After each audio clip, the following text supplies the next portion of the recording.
The silence in the archive had a weight to it. I was an archivist, a keeper of forgotten things, and my domain was the dusty lower level of a private historical society. My latest task was to catalog a newly acquired collection of antique ventriloquist dummies. They sat in a row on a long table under the single buzzing fluorescent light, their painted smiles unervingly cheerful in the gloom. One, however, was different. Its name, according to the acquisition log, was Silas. Unlike the others with their articulated jaws, Silas's mouth was sealed shut with a thick, yellowed wax. A note in the margin of the log, written in a shaky hand from decades ago, read, "Mouth mechanism broken, permanently sealed. Do not attempt to open." He was carved from a dark, heavy wood, his eyes two chips of polished obsidian that seemed to drink the light. My job was preservation, not puppetry, so I heeded the warning. I spent the first few nights cleaning and documenting the others, always aware of Silas at the end of the table, watching from the corner of my eye. The loneliness of the archive at 2 a.m. can play tricks on the mind. I began to notice inconsistencies. A small wood carving tool I'd set down on my right would appear on my left.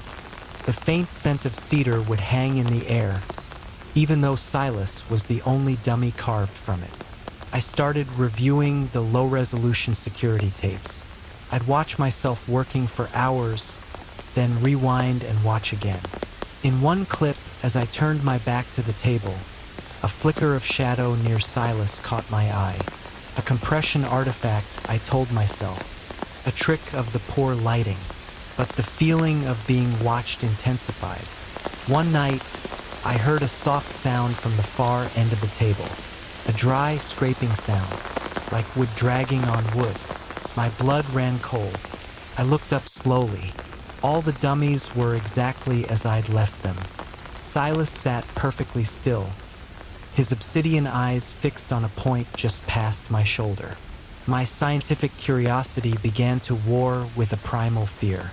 What was the mechanism inside that mouth? Why was it so important to seal it?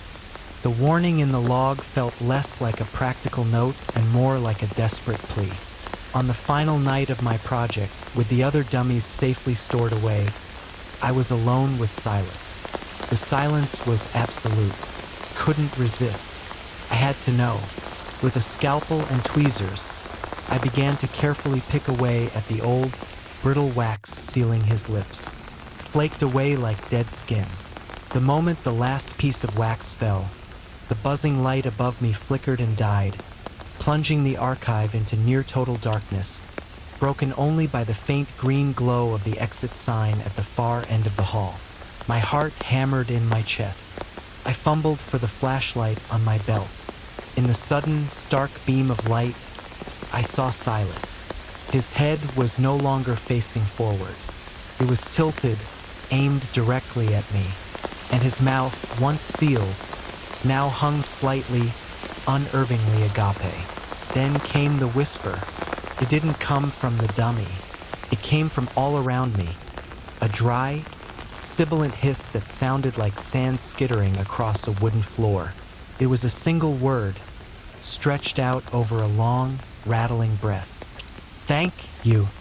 I screamed and scrambled backwards, my flashlight beam dancing manically around the room. I fumbled for the main light switch, flipping it on and off, but nothing happened. The power was out. When I shone the light back on the table, Silas was as he had been before.